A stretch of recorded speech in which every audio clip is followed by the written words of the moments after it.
All right. Moving on to running backs.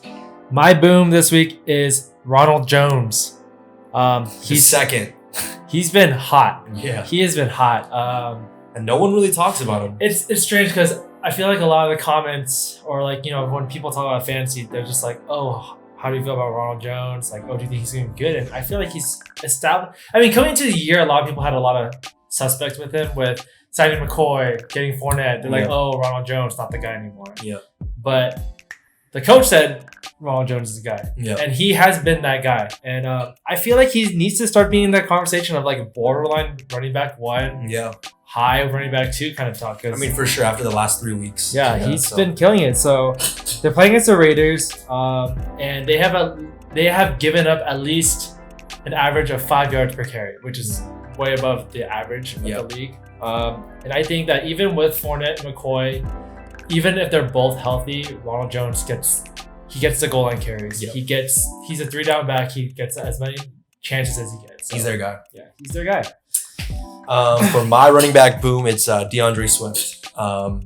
We all know he had a massive game this past week, so I was hesitant to pick him again because I just like a thing I don't like to do after they have a big week. But when I saw that he only played 38% of the snaps and produced that much, I thought, there's no way he gets less than 50 again this upcoming week. So I like him there.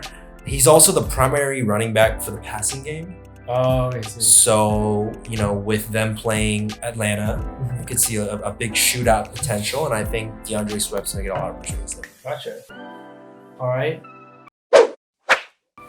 My bust this week is Le'Veon Bell.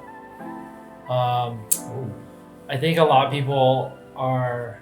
I didn't even think about him. Yeah. I mean, a lot of people I feel like are going to come into this week thinking, oh, Bell.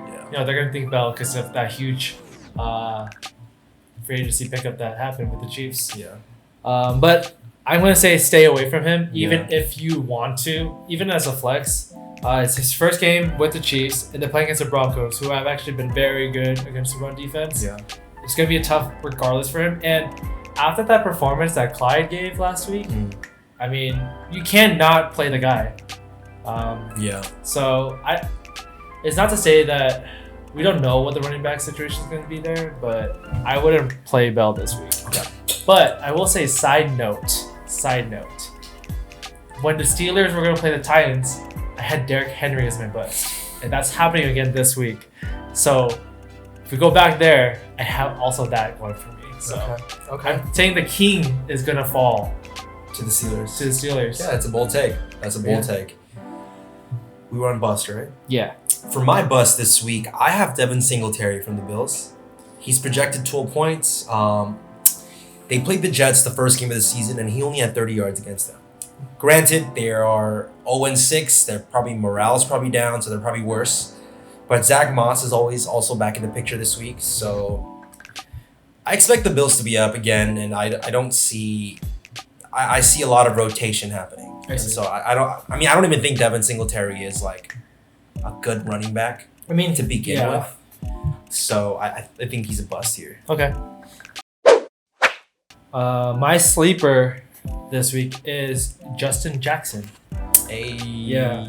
I had kind of like I didn't know who to choose between Jackson or Kelly, to be honest, because I don't know who the clear-cut starter is, but Jackson is by far the better-looking running back between the two. Yep. They're playing against Jacksonville, who just got steamrolled by the Lions running backs. Like you said, Swift. AP got a touchdown as well.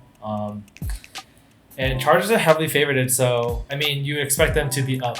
They're favored a lot, so they're going to be using that run game and definitely trying to solidify the run game so that Herbert has better opportunities to throw as well. So I'm going to warn you, our O-line is pretty horrendous. Yeah. But, the one game that Jackson did play before their bye, he did pretty phenomenally well compared to Kelly. Yeah, he's definitely. Sleep.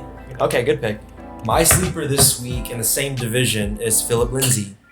He's projected 8 points. Believe it or not, they're playing Kansas City, and they are 30th in terms of rushing yards allowed. Okay. So their rush D is not very good. Phillip Lindsay. Even with Melvin coming back, I don't see Melvin completely taken over. I personally think Phillips a better running back. That's bias, obviously, but and Melvin isn't a passing running back either. So Phillips gonna take care of that as well as get a good chunk of the carries on the ground. So I like him here against. They got to keep up with Kansas City, and I feel That's like true. they got to dink and dunk the ball quickly. So Okay. All right.